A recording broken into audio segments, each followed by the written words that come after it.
The Great Giza Pyramid and how the water enters the system. First, I like to share things with you. So I'd like you to go to pressure.greatgizapyramid.com, and because it was too short, I had to buy the domain GGIZA.com. GGIZA, short for Great Giza. You know, I like to type less. I'm bored. Anyway, when you go there, that'll pull up a video from History for Granite. And at there, I'd like you to look at about 4 minutes and 5 seconds, 4 minutes and 12 seconds, 4 minutes and 24 seconds, and 5 minutes. What we're going to look at is the room behind what is visual. What do I mean by that? Well, you see this when you look at the front of the structure. What you don't see is what's behind there. And luckily, with some recent images, we were able to get pictures that look something like this and something like that. And you can look at those images by going to the URL I suggested, as long as it still works, and as long as he hasn't taken this video down, and look at these images. So what we're going to talk about is, as the water enters the system, let's look at it. On the one side of the system,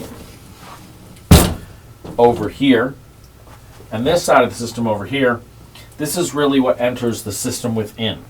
So, what we have is at 82 feet. That's our the inlet water. The 82 feet is designated by N1. It's actually really N2, but I believe they're at the same elevation until someone proves me wrong.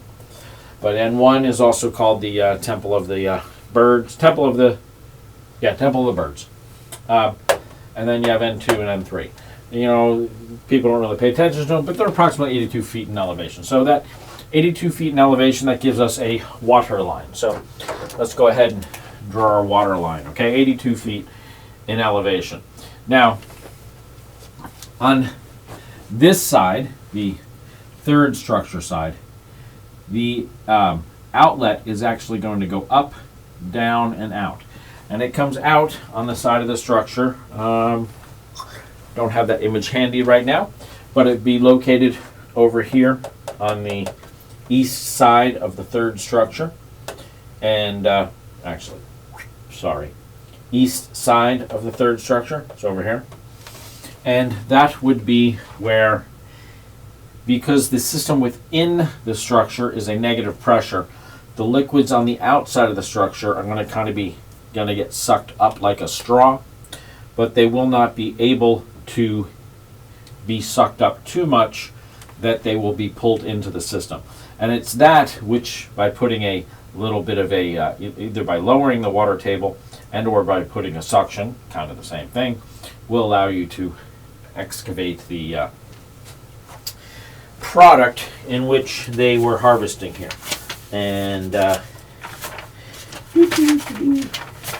I had these images ready to go, and now I have misplaced them. Oh yes, here we go.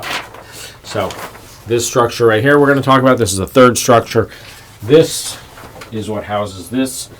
The third structure here, looking at the front, we're going to assume that the 82-foot mark is actually, where's my pen, is actually going to be the bottom of this right here. That would be your 82 foot. And the upper area there, the upper area is the lip up here where it can't excel to, because you know, you're suction like a straw. You can only suck it up so far. And the water, the pressure inside is not enough that it can pull it up higher than that. Why? Well, because, you know, simple math. The whole structure is set up, well, we'll get into that later. Let's come over to this side of the structure. Now this, we're going to be focusing on this area right here. Now that, in conjunction with the pictures that I told you to look at, 450, 412, 424, and 5, we're going to be looking at the structure over here. Now, we're not going to worry about the upper areas up there. We're really going to focus in here. So let's zoom in on that, because, you know, we can do that magic with my smart whiteboard here.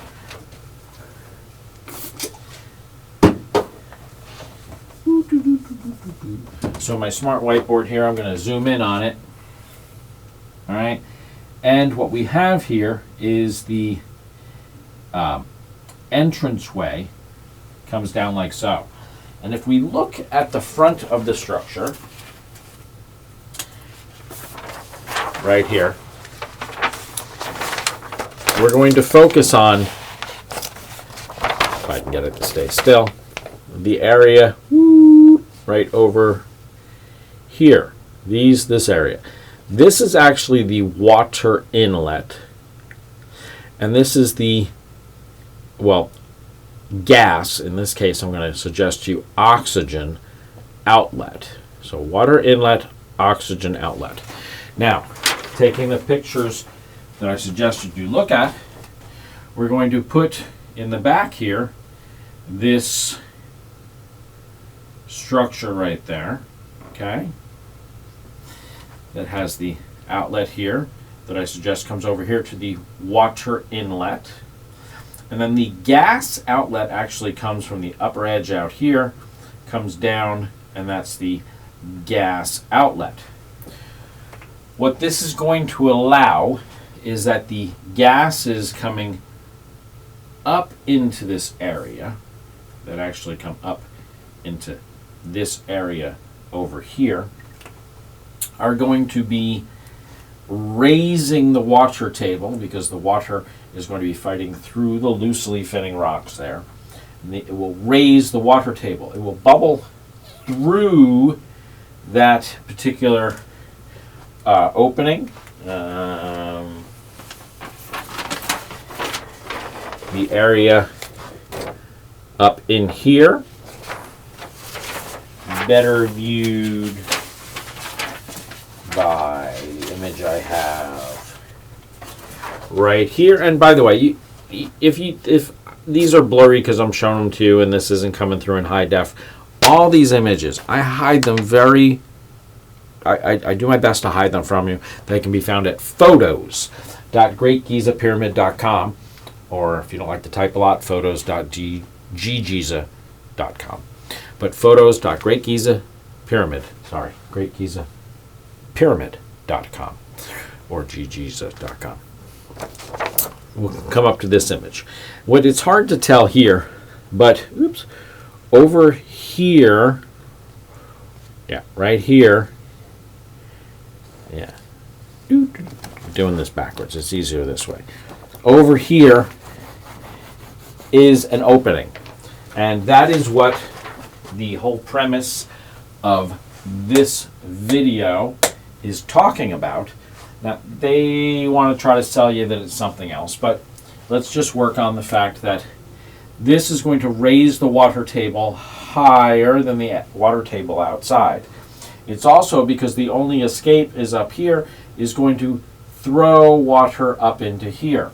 That water is going to splash onto the ceiling, condensate, and fall to the floor. By doing so, it's going to start to raise the water table in here. As the water in here has to flow out through the same area the air is trying to fight in, it's going to raise the water table, but that water table is going to then pressing down to equalize with the table outside. It's going to be an ongoing mix, constantly. But while it's doing that, it's going to be artificially raising the water table a little bit on the inside as far as pressures go.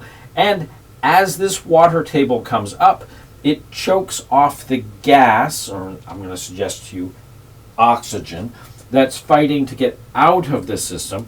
This oxygen has to fight coming up into the room and fighting down to go below the 82-foot mark. Like a beach ball, it has to fight to go down to come up. So that brings the gas pressure in this particular area to a greater than ambient gas pressure, which in the system will push the water table down, creating an air gap separating the system within from the environment outside. Now, I told you it's at a negative pressure, when here I'm telling you it's at a positive pressure. That's because when the gases burn back together up here, the oxygen and the hydrogen, at first they are a hot, quote, steamish, that will condensate into water vapor, condensate into droplets, condensate into water, and that will cause a negative pressure as all that condensation is occurring. That is the negative pressure, the reason for this. Now, if we get, well, I really was just going to go over this particular area, and if you notice, it has different steps in it. That's because, as you get into my other videos, and we talk about as the gases in here are pushing down to create pressure, well, just like the, wings on a butterfly bit, when you create pressure here, because it's all hydraulic, it's all water, it echoes through the whole system. What you do anywhere, hydraulic, that's why we use it in brakes, echoes through the whole system. So as the system becomes more and more to pressure, and in some cases less than ambient pressure, vacuum, the levels within that particular room work as a switch to break and make and create and maintain a specific pressure. And when we get into it later, when we start to talk about Q states and jumps of the Planck's constants and all that, you will see that the 6 and 8 inches of deviation here echo through the system to create an exact or target that they are looking for, to create a sweet spot, to create a reaction, a less than nuclear reaction. But that's another video.